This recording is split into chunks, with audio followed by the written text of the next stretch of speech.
¿Cómo les va? Vamos a seguir con nuestra última clase sobre controles gráficos de procesos y lo que vamos a ver son los sistemas gráficos variables, ejemplos muy simples, para que vayamos entendiendo cómo se procesa y cómo se maneja esto. Habíamos visto ya en clases anteriores sistemas de control gráfico, pero para variables discretas, o sea, cuando controlábamos fracción defectuosa, cantidad de defectuosos en la muestra, cantidad de defectos y cantidad de defectos por unidad de producción. Esto lo vimos bien, lo vimos desarrollado, las fórmulas, etc. Todos estos se basaban, como habíamos dicho antes, en distribuciones discretas, que eran la binomial, podía ser la hipergeométrica, que no la estudiamos ni la vamos a estudiar, y la Poisson, que era la prima hermana de la binomial que se usaba en el caso de C y de U. Y como eran distribuciones discretas, las fórmulas que se utilizaban son las fórmulas derivadas de esas distribuciones. Nosotros ahora vamos a manejarnos con otro tipo de distribuciones. Digamos, las distribuciones variables generalmente, y a Dios gracias, pueden manejarse bastante bien con la distribución normal, aunque hay casos bastante especiales donde hay otras distribuciones que juegan que también hay que tenerlas en cuenta.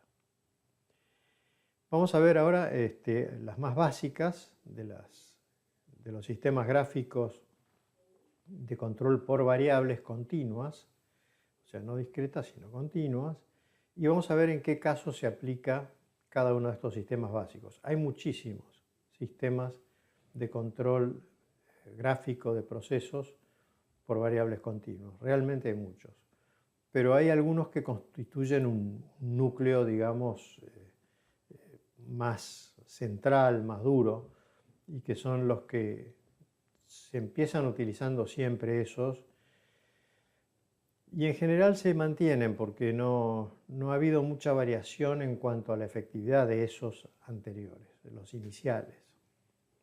Pensemos que son sistemas gráficos de las primeras décadas del siglo pasado, 1920, 1930. Y vamos a ver tres tipos de gráficos básicos, de los cuales dos los vamos a ver en esta presentación, y uno es para un curso aparte, que son los de sumas acumuladas o QSUM. ¿Sí? Nosotros acá vamos a ver dos tipologías de gráficos que son diferentes. Una es para gráficos de controles individuales y otra es la tipología de gráficos de Shewhart acompañados de variabilidad de proceso. Ya vamos a ver, no se preocupen. Vamos a recordar un poco lo que era un gráfico de Shewhart, ¿no? Un gráfico de Shewhart es un gráfico, como el que ustedes están viendo ahí, donde lo que en principio vemos, la primera vez que lo miramos, son un montón de puntos generando una traza que nos muestra de alguna manera el comportamiento del proceso. Sabemos que ese gráfico está compuesto por dos ejes, un eje horizontal que siempre es un eje de tiempos, que pueden ser fechas, pueden ser horas, pero también pueden ser números, donde esos números representan el número de control que se está mostrando en cada punto, pero lo que sí tiene que ocurrir es que esos números tienen que estar ordenados cronológicamente. O sea, el control 2 habrá ocurrido después del control 1, siempre. El eje vertical es un eje que contiene las unidades de la variable que estoy midiendo. Si estoy midiendo pesos, el eje vertical será en gramos, kilos o lo que sea. Si estoy midiendo capacidades, será litros, metros cúbicos, no sé, lo que sea, etc. O sea que el eje vertical ya es particular de la variable que estoy controlando. Y después tenemos los dos límites, que ya conocemos, un límite superior de control y un límite inferior de control, que son los que nos van a denunciar a aquellos momentos, aquellos instantes en que el proceso se ha salido de sus límites o no se está comportando como se venía comportando históricamente. Y además tenemos una línea central, que es el promedio del proceso, es el promedio que está dando el proceso en la realidad en este momento. Y además también, a medida que vamos entrenando el ojo, podemos ver el espesor o el ancho de esa traza, ¿sí? Lo que nos muestra un poco la variabilidad de esos datos. Si esos datos son muy variables o si se trata de una traza cercana a lo horizontal. Pero también vamos a tener que empezar a entender cuáles son los comportamientos de los gráficos que reflejan a los comportamientos de los procesos. Nosotros tenemos tres comportamientos básicos en las series de tiempo o en los gráficos de control de procesos. Uno son los ciclos, que es el primer gráfico que ustedes ven ahí arriba, donde claramente podemos ver que la nube de puntos no es paralela al eje X, ni es paralela tampoco a su centro, a su media, a su línea media, sino que va formando como ciclos, arriba, abajo, arriba, abajo, arriba, abajo. Estos ciclos ocurren en la industria, y hay industrias donde ocurren continuamente, hay que vigilarlos muchísimo. Después tenemos lo que se llama las tendencias, o sea, podemos tener un proceso que viene trabajando con sus subidas y bajadas, pero esas subidas y bajadas son aleatorias y de pronto el promedio del gráfico empieza a subir. Como ustedes pueden ver ahí, en el segundo gráfico, cómo ese gráfico está evolucionando hacia arriba en este caso. A eso se le llama tendencia. Esa es la forma típica en que los procesos se van saliendo de control. Y la tercera forma, el tercer comportamiento, es el que llamamos singularidades. ¿Qué son las singularidades? Son puntos que están fuera de control, o sea, los podemos ver ahí que violan a los límites, tanto superior como inferior, pero que no son reflejo del comportamiento general del proceso. Todos los demás que vimos antes, sí, el comportamiento general del proceso es cíclico o es tendencioso. Acá no. Acá el proceso viene trabajando normalmente y de pronto un punto, un solo punto, se va fuera de los límites. Después de ese punto el proceso vuelve a su normalidad y nunca sabremos qué es lo que pasó. Ahí los tenemos a los tres. Estos son formas gráficas de ver muchísimos datos a la misma vez. Lo que decíamos en algún curso inicial, los gráficos, como los histogramas, son formas en que nosotros tenemos que aprender a mirar al proceso. Los gráficos de Shewhart, los gráficos cronológicos, que son los gráficos de Shewhart, son como los electrocardiogramas para un médico. El médico, cuando mira un electrocardiograma, mira la traza y ya ve lo que está pasando. Y después sí puede ser que se concentre en los resultados escritos, que se le pasan como informe. Pero él lo primero que hace es mirar la traza. Nosotros tenemos que acostumbrarnos a hacer lo mismo, a reconocer nuestros procesos por su traza, así como reconocemos en nuestro auto cuando empieza a hacer un ruido distinto al que hacía siempre. Vamos a ver entonces los principales, los más básicos gráficos de Shewhart, porque esta es una presentación de introducción. Y vamos a ver en primer lugar los gráficos de Shewhart para valores individuales. ¿Cuándo se dan los gráficos para valores individuales? Cuando yo no tengo forma de evaluar o de estimar la variabilidad interna del proceso. Como no estoy tomando una muestra de n igual a 5, a 10 o a 50 o lo que sea, no tengo forma de estimar el sigma de esa muestra, que es una estimación del sigma de la población original. Recuerden siempre eso. Esto no lo puedo hacer cuando tengo valores individuales. ¿Cuándo tengo valores individuales? Cuando estoy midiendo la producción diaria de una máquina, por ejemplo. Estoy diciendo, bueno, en este turno esta máquina produjo 10.000 piezas. ¿Cómo puedo calcular la variabilidad de eso? Es un solo número, 10.000. El siguiente turno tengo otro valor, 11.000 piezas. No puedo estimar la variabilidad, porque tengo n igual a 1. Estos son los valores individuales. Otra forma de valores individuales es, por ejemplo, cuando estamos midiendo la cantidad de paros que tuvo una máquina en un turno, porque estamos evaluando, queriendo evaluar la eficiencia o las razones de los paros o lo que sea, pero el dato es tantos paros por turno.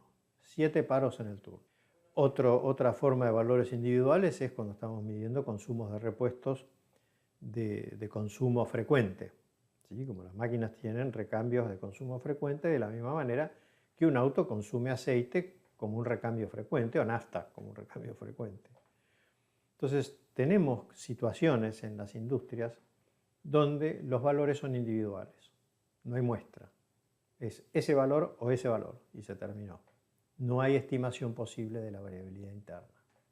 Vamos a ir a un ejemplo. Por ejemplo, acá tenemos 30 controles del peso de bolsas de un material, un producto químico, en una línea de envase. Y como el peso es una variable crítica, lo que se hace es pesar todas las bolsas. Todas las que se producen se van pesando. Se supone que estas bolsas tienen que contener 120 gramos de producto. Ahí tienen ustedes los 30 valores y hemos calculado sobre esos 30 valores, que son valores únicos. Acá no hay muestra. Acá la muestra es n igual a 1, es la bolsa. No estoy tomando 7 bolsas, calculando el promedio y la dispersión de las 7 bolsas. Estoy tomando una bolsa. Entonces, acá el promedio es 120,15 gramos. Y la desviación estándar de los valores individuales, no hay desviación estándar interna, es 1,316 gramos. Ahora, ahí tenemos el gráfico que hemos trazado con esas 30 bolsas, con esos 30 controles. Y recordemos que los límites se trazan a más o menos 3 sigma respecto de la línea media, que era 120,15 si no me equivoco. Entonces, ¿cuál es el sigma que tenemos que usar acá para saber cómo trazar los límites? Muy bien, la línea media es 120,15 y el sigma que hemos calculado es 1,316. Ese sigma. Vamos a concentrarnos en ese sigma. Ese sigma lo hemos calculado con valores individuales. Los valores individuales son los pobladores de la población. Por lo tanto, ese sigma es una estimación directa de la variabilidad de la población. Por lo tanto, ese es el sigma que tenemos que usar. Entonces, ahí tenemos la fórmula. El límite superior de control va a ser el peso medio más 3 veces sigma, y el límite inferior de control va a ser el peso medio menos 3 veces sigma. Ahí tienen las cuentas hechas, usando el sigma de 1,316, o sea que nuestro proceso está entre 116,2 y 124,1 gramos. Ahora este gráfico lo podemos ver de la siguiente forma. Ahí lo tenemos, con sus límites y su valor central. Y ya está, ya tenemos un gráfico de control que nos está mostrando el comportamiento de nuestro proceso. Podemos ver que tenemos un valor liviano por ahí abajo. Estos mismos valores los hemos alimentado a Minitab y hemos obtenido un gráfico prácticamente el mismo. No podía ser de otra forma, ¿no es cierto? Con los mismos límites y con el mismo valor promedio.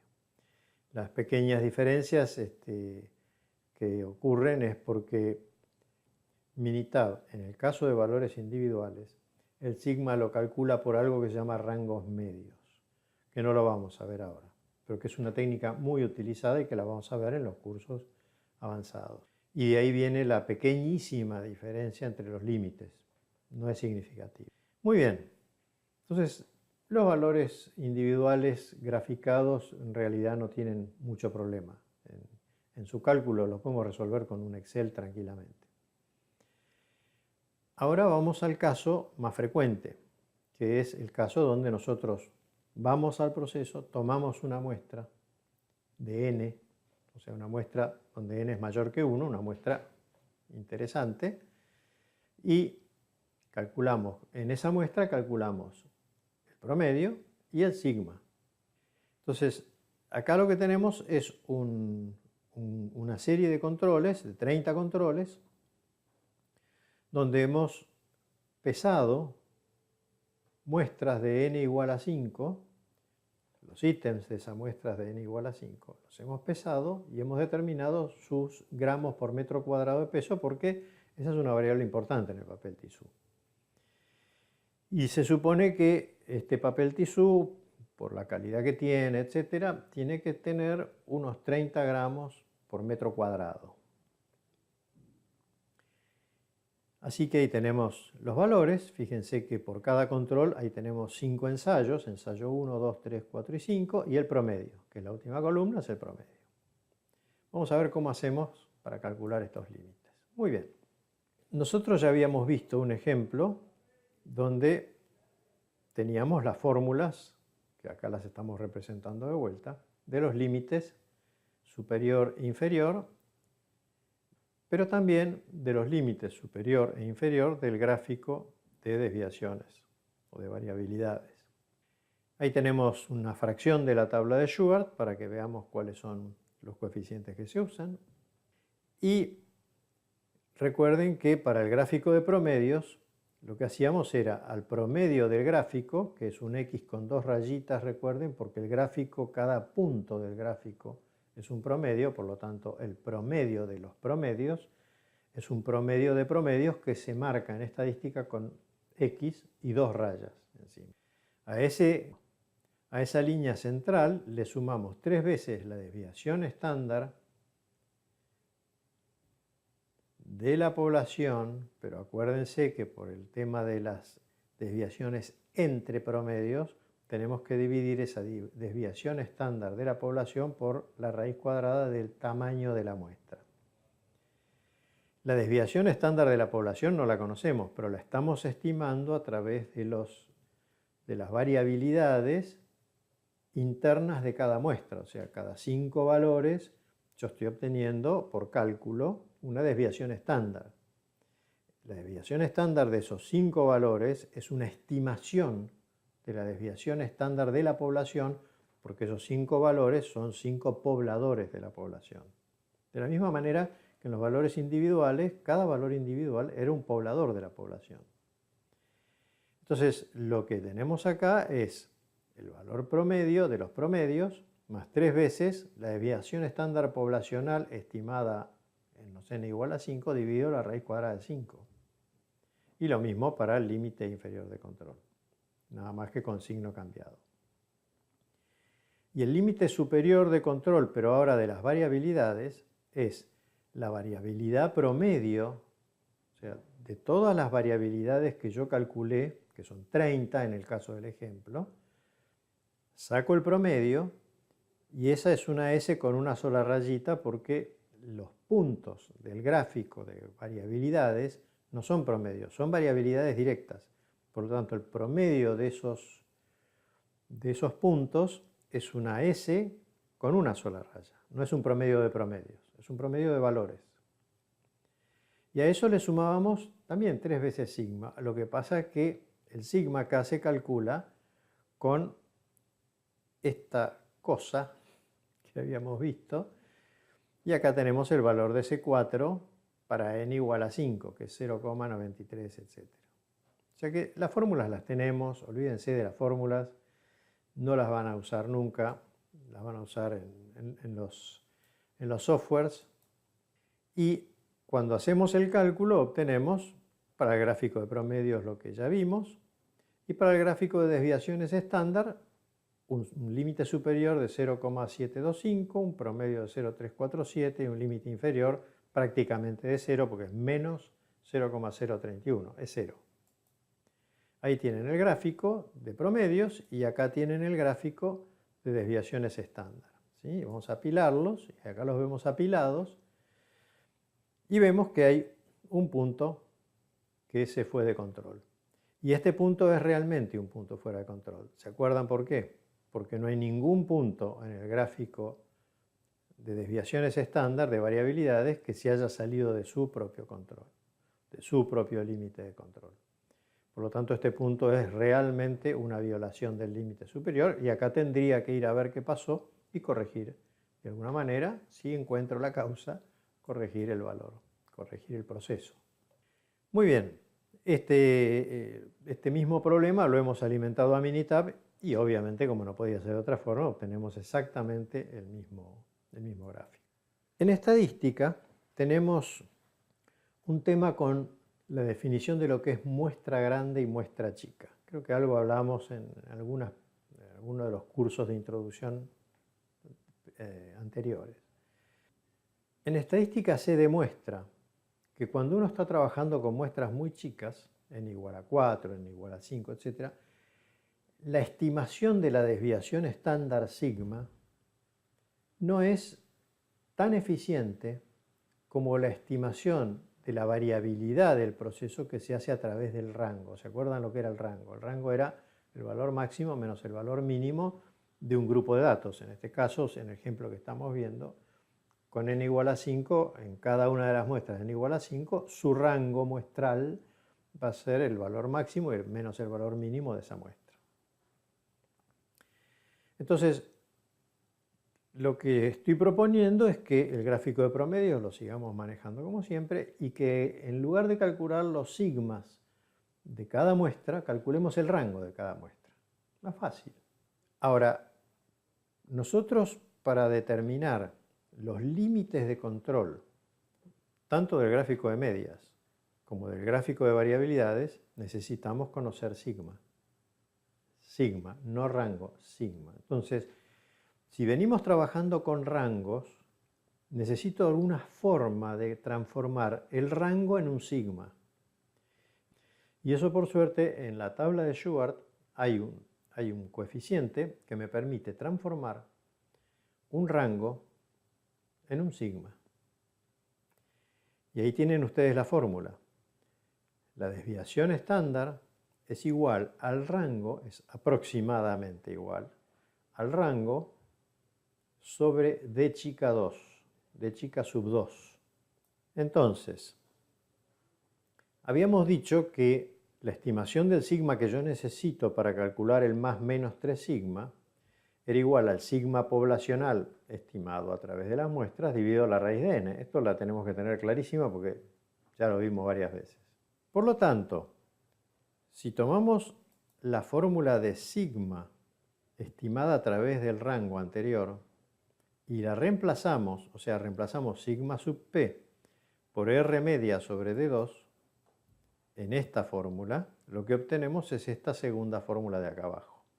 Esta segunda fórmula de acá abajo hemos reemplazado sigma sub p por r sobre d2. Y queda esto.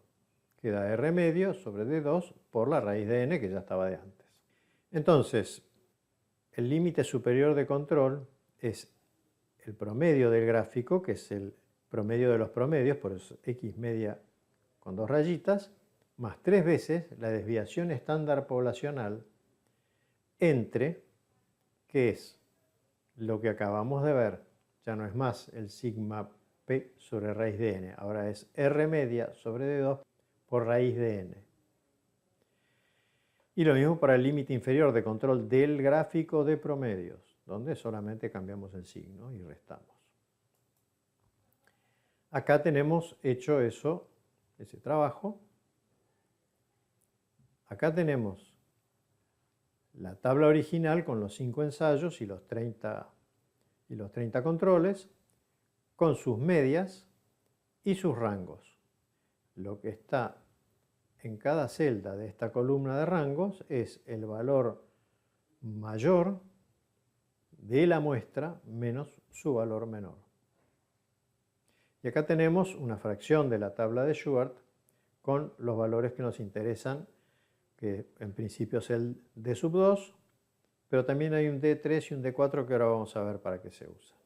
Entonces, yendo a las fórmulas de los límites superior e inferior del promedio y aplicándolas, vemos que tenemos un límite superior de control de 30,47, un promedio de 29,97 y un límite inferior de control de 29,47. ¿Sí? Todo resuelto a través de las fórmulas de rangos. Muy bien, vamos ahora al gráfico de variabilidades. Recién resolvimos solamente el de promedios. Vamos al de variabilidades. En el de variabilidades la resolución es muy simple. Acá están las dos fórmulas. El límite superior del control del gráfico de rangos es igual al rango promedio por el coeficiente d mayúscula 4. Y el límite inferior del gráfico de control de rangos es igual al rango promedio por d mayúscula 3. Vamos a ver qué da esta resolución y ahí los tenemos. El límite inferior me da 0 y el límite superior 1,83, con un promedio de 0,87. Si ustedes comparan los resultados utilizando el sigma y el rango, para el gráfico de promedios van a ver que están muy cercanos, prácticamente son los mismos. Para el gráfico de rangos no, porque las unidades en que se mide el rango no son las mismas unidades en que se mide la desviación estándar. Entonces, nunca vamos a tener paridad de valores entre los dos gráficos, ¿sí? Pero igual, el gráfico de rangos es un gráfico de control donde si se viola un límite, si se viola un límite, etc. Acá los tenemos, pero calculados en Minitab. Y podemos ver que está la misma violación con un gráfico de rangos totalmente controlado porque no hay ninguna violación de límite. Y después tenemos la resolución de estas cosas a través de QI Macros, que es un software muy interesante, muy amigable. A mí me gusta mucho realmente. No es el volumen de software que es Minitab, pero para empezar está buenísimo, está muy bueno. Bueno, simplemente analizando estos valores ustedes se van a dar cuenta de que todo es coherente en estadística. Debería serlo, porque si no se imaginan que no nos serviría para mucho la estadística. Ahí los tienen todos los valores. Y acá les he agregado una tabla de Shewhart, por si acaso la quieren ver. También la tienen en una planilla Excel que viene con la tabla de Shewhart que se entrega con este curso. Así que bueno, este final de curso en realidad es el inicio de un curso o de un grupo de cursos sobre gráficos de control ya mucho más profundos. Los gráficos de control son de una utilidad extrema. Yo no entiendo cómo no se usan más, pero bueno, los países desarrollados que han logrado ser líderes industriales en el mundo han basado todo su área de calidad y de análisis de gestión en gráficos de control, en gráficos de sumas acumuladas, en estadística, en definitiva. Así que nosotros no tenemos que ser refractarios a esto. Bueno, muchísimas gracias por haber asistido a este curso. Espero no haberle servido de droga para dormir y espero que lo usen. Lo interesante de esto es que ustedes, a partir de este curso, vayan a sus procesos y busquen qué es lo que pueden empezar a controlar, aunque sea 2 o 3 variables. Yo no quiero regalarles el pescado, yo quiero enseñarles a pescar. Ese es mi objetivo. Así que muchísimas gracias y espero seguir viéndolo siempre. Hasta luego.